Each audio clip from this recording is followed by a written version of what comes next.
नमस्कार, आजमगढ़ टाइम्स में आपका एक बार फिर से स्वागत है। आइए जानते हैं आजमगढ़ की आज के सभी मुख्य समाचार, ताजा टुडे ब्रेकिंग न्यूज, फटाफट बड़ी खबरों को। उससे पहले आपने अभी तक इस वीडियो को लाइक नहीं किया है तो अभी लाइक कर दें। साथ ही आजमगढ़ की किस गली, मोहल्ले, शहर, कस्बे, गाँव से खबर को देख रहे हैं, कमेंट बॉक्स में जरूर बताएं। आजमगढ़ में जिले की 12 ऐसी बसों के किराए में सितंबर तक मिलेगा 10% का छूट। जी हाँ, बता दें कि आजमगढ़ में परिवहन निगम की ऐसी बसों के किराए में 10% की छूट की मियाद बढ़ा दी गई है। अब यात्रियों को 30 सितंबर तक यह रियायत मिलेगी। जिले से चलने वाली 12 बसों में यह सुविधा यात्रियों को मिलेगी। निगम ने यह निर्णय लाभ में होने की स्थिति को देखते हुए लिया है। इससे भीषण गर्मी में भी यात्रियों को कम किराए में ऐसी बसों से यात्रा का लाभ मिलता रहेगा। बता दें कि आजमगढ़ जिले में डिपो की 3 ऐसी बसें हैं जो लखनऊ के लिए चलती हैं। इसी तरह डॉक्टर अंबेडकर डिपो की 4 ऐसी बसें लखनऊ, बलिया डिपो की 4 ऐसी बसें हैं। इसमें 2 लखनऊ व 2 प्रयागराज के लिए चलती हैं। मऊ डिपो से भी एक बस लखनऊ के लिए रवाना होती है। आजमगढ़ में राहुल गांधी की तस्वीरों को दूध से नहलाया। जातिगत जनगणना के लिए 2011 से संघर्ष कर रहे राहुल गांधी कांग्रेस ने ज्ञापित किया धन्यवाद। जहां कहते कि मोदी सरकार के ऐलान के बाद की अगली जनगणना जाति के आधार पर होगी। इस निर्णय के बाद आजमगढ़ जिले में कांग्रेस के पदाधिकारी ने राहुल गांधी की तस्वीरों को दूध से नहलाकर राहुल गांधी का धन्यवाद ज्ञापित किया। इस अवसर पर बड़ी संख्या में कांग्रेस के पदाधिकारियों ने कहा कि पूरा भारत इस बात का गवाह है कि राहुल गांधी अकेले यह लड़ाई लड़ रहे थे। जातीय जनगणना की पहल राहुल गांधी ने 2011 में की थी।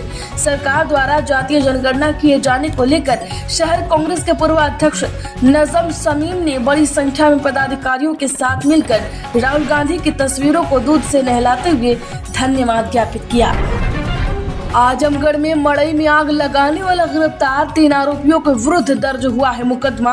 आग लगने से गृहस्थ जलकर हुई खाक। जो आजमगढ़ जिले के हिरौला थाना क्षेत्र में मड़ई में आग लगाने वाले एक आरोपी को पुलिस ने गिरफ्तार कर लिया है। आरोपी की पहचान मोनू के रूप में हुई है। आरोपी मोनू पर आरोप है कि अपने 2 साथियों के साथ मिलकर प्रमोद के घर की मड़ई में आग लगा दिया। इस कारण सारा गृहस्थी का सामान जल के राख हो गया। इसी मामले में पुलिस को शिकायती पत्र देते हुए पीड़ित ने कहा कि मेरे भाई ने मोनू को पकड़ लिया था और छिपकर खड़े संजय और गौतम मेरे भाई के साथ मारपीट करते हुए मोनू को छुड़ा कर ले गए। आजमगढ़ में माध्यमिक स्कूलों में 84,500 विद्यार्थियों को मिलेगा प्रवेश। जी हां, आजमगढ़ में परिषदीय विद्यालयों में कक्षा 8वीं पास 84,500 विद्यार्थियों को माध्यमिक स्कूलों में प्रवेश दिलाने का अभियान चलेगा। जिले के राजकीय इंटर कॉलेज समेत एडेड वित्त विहीन विद्यालयों व उच्चतर माध्यमिक विद्यालयों में 8वीं के विद्यार्थियों को 9वीं कक्षा में 100% प्रवेश दिलाने का अभियान 15 अक्टूबर तक चलेगा। जूनियर हाई स्कूल में 8वीं पास कर चुके सभी विद्यार्थियों को राजकीय इंटर कॉलेज में प्रवेश दिलाने के लिए इंटर कॉलेज के प्रधानाचार्य जूनियर हाई स्कूल के प्रधानाध्यापकों से समन्वय करेंगे। इस साल 8वीं पास करने वाले विद्यार्थियों की सूची जिला बेसिक शिक्षा अधिकारी के माध्यम से राजकीय इंटर कॉलेज के प्रधानाचार्यों को उपलब्ध कराई जाएगी। आजमगढ़ डीएम ने हरिहरपुर संगीत विश्वविद्यालय का किया निरीक्षण। अनुपस्थित बच्चों की उपस्थिति दिखाने पर सहायक अध्यापिका निलंबित प्राचार्य को जारी हुआ नोटिस। जी हां, आजमगढ़ जिले के डीएम रविंद्र कुमार ने आज ग्राम पंचायत हरिहरपुर ब्लॉक पलहनी में निर्माणाधीन संगीत महाविद्यालय का स्थलीय निरीक्षण किया। संगीत महाविद्यालय के प्रोजेक्ट रिपोर्ट का अवलोकन किया तथा डीपीआर के अनुसार निर्माण कराए जा रहे ग्राउंड फ्लोर, प्रथम एवं द्वितीय फ्लोर का निरीक्षण किया है। Classroom, hostel, kitchen, auditorium, principal कक्ष, शौचालय आदि का निरीक्षण किया।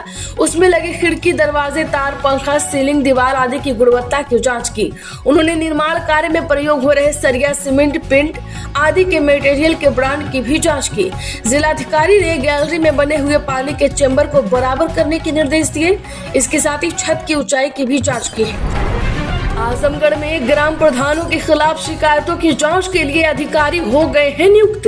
जी हां, आजमगढ़ में जिला मजिस्ट्रेट रविंद्र कुमार द्विवेदी ने ग्राम प्रधानों के खिलाफ शिकायतों की त्वरित जांच और निस्तारण के लिए विभिन्न विकास खंडों की ग्राम पंचायत के लिए अधिकारियों को जांच अधिकारी नियुक्त कर दिया है। जिला मजिस्ट्रेट ने अशमतगढ़, जहानागंज, मिर्जापुर, लालगंज, मार्टिनगंज, पवई, ठेकमा, मोहम्मदपुर, हिरौला, तहबरपुर, पलहना, हरैया, सठियाव, तरवा, बिलरियागंज, फूलपुर, पलहनी, रानी की सराय, मेहनगर, कोयलसा और अतरौलिया विकास खंडों की ग्राम पंचायतों की जांच के लिए अधिकारी नामित किए गए हैं। साथ ही अधिकारियों को निर्देश किया गया है कि जांच से 72 घंटे पहले आरोपियों को नोटिस तो जारी कर दे और तय समय स्थान पर अभिलेखों के साथ उपस्थित होने को कहा जाए। नोटिस 48 घंटे के पहले जारी किया जाएगा। जांच आखिर एक सप्ताह में जिला पंचायत राज्य अधिकारी को सौंपनी होगी। आजमगढ़ ठेकमा में आंगनबाड़ी कार्यकर्ता की नियुक्ति में फर्जीवाड़े का आरोप। जी हां, बड़दह विकास खंड ठेकमा के आंगनबाड़ी केंद्र ठेकमा में कार्यरत आंगनबाड़ी कार्यकर्ताओं की नियुक्ति में फर्जीवाड़े का आरोप लगा है। हालांकि अभी मामले की जांच चल रही है। शिकायतकर्ता विनय कुमार बिजौली की ओर से जन सूचना के तहत CDOP ठेकमा से सूचना मांगी गई थी। शिकायतकर्ता ने कहा कि कार्यकर्ता की नियुक्ति 2010 में हुई थी।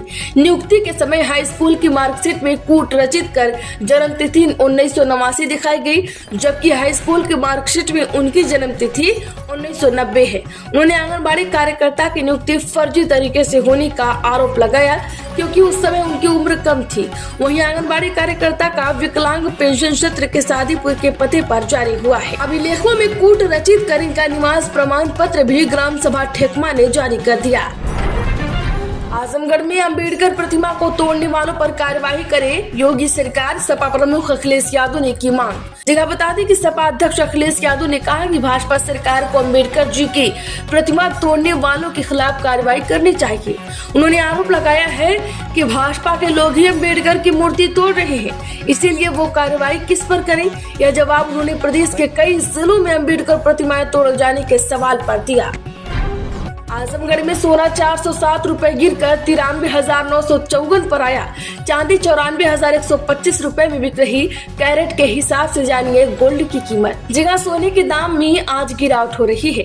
Indian Boolean and jewellers association के अनुसार 10 ग्राम 24 कैरेट सोने के दाम 407 रुपए गिरकर 93,954 पर आ गया। इससे पहले 10 ग्राम सोने की कीमत 94,361 रुपए थी। वहीं 1 किलो चांदी के भाव की बात करें तो आज 9 रुपए बढ़कर 94,125 रुपए प्रति किलो हो गई। इससे पहले चांदी का भाव 94,114 रुपए पर था। वहीं 24 कैरेट सोने के भाव की बात करें तो 93,954 रुपए में बिक रहा है। वहीं 22 कैरेट सोने के भाव की बात करें तो 86,062 रुपए प्रति 10 ग्राम में बिक रहा है। वहीं 18 कैरेट सोने की बात करें तो 70,466 रुपए प्रति 10 ग्राम पर बिक रहा है। आजमगढ़ में संविदा कर्मियों को बड़ी राहत, भर्ती से लेकर सैलरी तक का जिम्मा संभालेगा ये विभाग। जहाँ बता दें कि यूपी के आउटसोर्स कर्मचारियों को अब एजेंसियों को उत्पीड़न से राहत मिलेगी। आउटसोर्स सेवा निगम के गठन के बाद भर्ती से लेकर तनख्वाह देने तक की जिम्मेदारी निगम ही संभालेगा। एजेंसियों को बाहर करने से सरकार को भी बचत होगी। इसके अलावा कर्मचारियों के भी सेवा लाभ बढ़ेंगे। सूत्र बताते हैं कि निगम के गठन का प्रस्ताव अगली बैठक में रखा जाएगा। भारत ने पाकिस्तानी पीएम शरीफ का यूट्यूब चैनल ब्लॉक किया। 4 क्रिकेटरों के इंस्टाग्राम अकाउंट भी बंद। खड़गे बोले पहलगाम कांड पर सरकार की रणनीति साफ नहीं। जी हां, पाकिस्तान के साथ तनाव के बीच भारत ने पाकिस्तानी पीएम शहबाज शरीफ का ऑफिशियल यूट्यूब चैनल और इंस्टाग्राम अकाउंट ब्लॉक कर दिया है। इसके अलावा क्रिकेटर बाबर आजम, हारिस रऊफ, मोहम्मद रिजवान और शाहीन अफरीदी ने इंस्टाग्राम अकाउंट भी बंद कर दिए। वहीं कांग्रेस अध्यक्ष मल्लिकार्जुन खड़गे ने CWC की मीटिंग में कहा कि पहलगाम कांड पर सरकार की रणनीति साफ नहीं है, जबकि पूरा विपक्ष सरकार के साथ है। आजमगढ़ में 52 नालों की सफाई नहीं, बरसात में जल भराव से जूझेंगे शहरवासी। जी हाँ, आजमगढ़ जून में मानसून आने के आसार है, लेकिन शहर के छोटे बड़े नालों की अभी तक सफाई नहीं हो सकी। अगर यही हाल रहा तो बरसात के दिनों में जल निकासी की समस्या होगी और इसका खामियाजा मोहल्ले वासियों को भुगतना पड़ेगा। नगर पालिका परिषद आजमगढ़ में 25 वार्ड है। इन वार्डों में छोटे बड़े 52 नाले हैं। इन नालों के माध्यम से मोहल्लों का पानी निकलता है। मई से चल रही है, अगले माह के अंत में बारिश भी शुरू हो जाएगी। बरसात के दिनों में शहर में जल भराव की स्थिति पैदा हो सकती है। आजमगढ़ में चोरी की 3 घटनाओं का खुलासा, 2 गिरफ्तार। जी हां, आजमगढ़ इरोला थाना की पुलिस ने चोरी की 3 घटनाओं का खुलासा करते हुए 2 आरोपियों को चोरी के आभूषण और अन्य सामान के साथ गिरफ्तार कर लिया है। आरोपियों के पास से सोने चांदी के गहने और एक टुल्लू पंप भी बरामद किया गया है। अयरौला थाना प्रभारी अनिल कुमार सिंह ने कहा कि यह घटना 20 दिसंबर 2024 को मोहियापार गांव की सोनी पत्नी इसराइल शेख ने शिकायती में दर्ज कराई थी। आरोप था कि 18-19 दिसंबर की रात चोरों ने उनके घर का ताला तोड़कर सोने का चेन, लॉकेट, छाला, अंगूठी, मांग टीका और चांदी की पायल चुरा ली। आजमगढ़ में अखिलेश यादव को मिला पीएम मोदी के कटप्पा का साथ। दरअसल प्रधानमंत्री नरेंद्र मोदी ने यूपी में ओपी राजभर की पार्टी सुबह के जिस नेता को कटप्पा बताकर विधानसभा चुनाव में जीताने की अपील की थी, वही अब अखिलेश यादव की उपस्थिति में समाजवादी पार्टी में शामिल हो गए हैं। बात हो रही है सुबह प्रमुख ओपी राजभर के बेहद करीबी रहे महेंद्र राजभर की 2017 के विधानसभा चुनाव में मऊ सदर से बाहुबली मुख्तार अंसारी के खिलाफ सुबह ने महेंद्र राजभर को मैदान में उतारा था। आजमगढ़ में आतंकवादियों द्वारा पर्यटकों को मारे जाने के खिलाफ आक्रोश थम नहीं रहा है। मेहनगर कस्बे में अखिल भारतीय विद्यार्थी परिषद के सदस्यों और भाजपा कार्यकर्ताओं ने प्रदर्शन किया है। सैकड़ों कार्यकर्ताओं ने तख्तियां लेकर कस्बे में भ्रमण किया, साथ ही पाकिस्तानियों के खिलाफ नारेबाजी करते हुए पाकिस्तान के प्रधानमंत्री का पुतला फूका। 2030 तक निर्यात को बढ़ाकर 3 गुना करेगी योगी सरकार, खेती बाड़ी को होगी अहम भूमिका। जहां यूपी सरकार का लक्ष्य 2030 तक निर्यात को 3 गुना करने की है।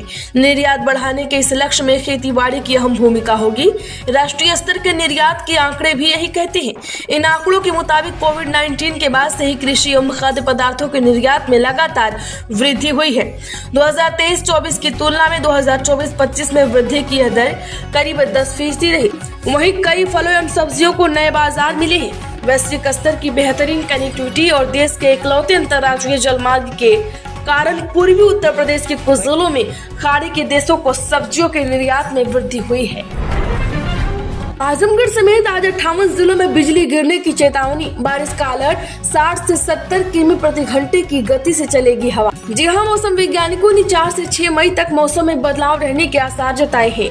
वहीं आज तराई, पश्चिमी और बुंदेलखंड के 33 जिलों में 60 से 70 किमी प्रति घंटे की रफ्तार से हवाएं चलने का ऑरेंज अलर्ट जारी किया गया है। वहीं 58 जिलों में गरज चमक संग बूंदाबांदी और वज्रपात की चेतावनी जारी की गई है। इस दौरान कहीं कहीं ओले भी गिर सकते हैं। आजमगढ़ की खबरों में फिलहाल इतना ही। वीडियो को लाइक करें, ज्यादा से ज्यादा लोगों में शेयर जरूर करें।